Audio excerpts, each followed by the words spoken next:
السلام علیکم ورحمۃ اللہ وبرکاتہ. الحمد للہ رب العالمین والعاقبۃ للمتقین والصلاة والسلام على رسوله محمد وآلہ واصحابہ اجمعین. اما بعد، قال الله تعالى في القرآن المجيد والفرقان الحميد: فاعوذ بالله السميع العليم من الشيطان الرجيم. بسم الله الرحمن الرحيم. يا بني آدم خذوا زينتكم عند كل مسجد. اللہ سبحانہ و تعالی نے اپنے بندوں کو یہ حکم دیا ہے کہ اے اولاد آدم، جب تم کسی بھی مسجد میں عبادت کے لیے جاؤ تو صاف ستھرے کپڑے پہن کر جایا کرو، زینت کے ساتھ جاؤ. سامعین محترم، آج کے اس مختصر درس میں آپ کے سامنے مساجد کے آداب اور اس کا احترام کے تعلق سے چند باتیں کروں گا. اللہ سبحانہ و تعالی نے کسی بھی مسجد میں جانے کے لیے آداب و احترام کے ساتھ جانے کا حکم دیا ہے. صاف ستھرے کپڑے پہن کر جانے کا حکم دیا ہے. مفسرین کرام نے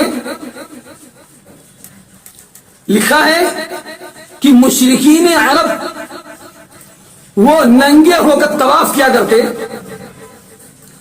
ننگے ہو کر اللہ کے گھر کی زیارت کرتے،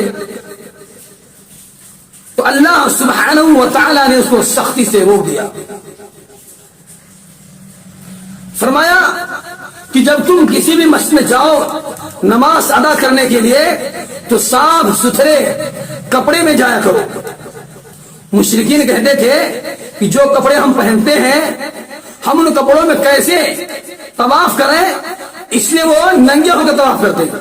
مگر اسلام نے اس کو روکا ہے اور یہ حکم دیا ہے کہ صاف ستھرے صاف و شفاف کپڑوں کو پہن کر نماز کے خاطر مسجد میں آنا چاہیے.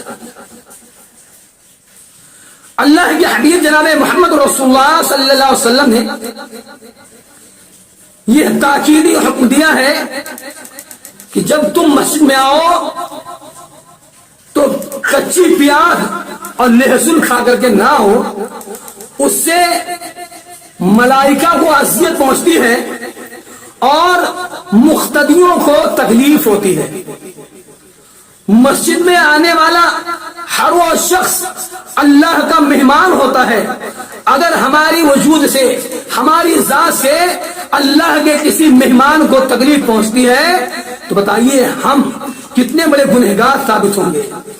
اللہ کے حبیب جناب محمد رسول اللہ صلی اللہ علیہ وسلم نے کچا پیاز اور لہسن کھا کر آنے سے روکتا ہے.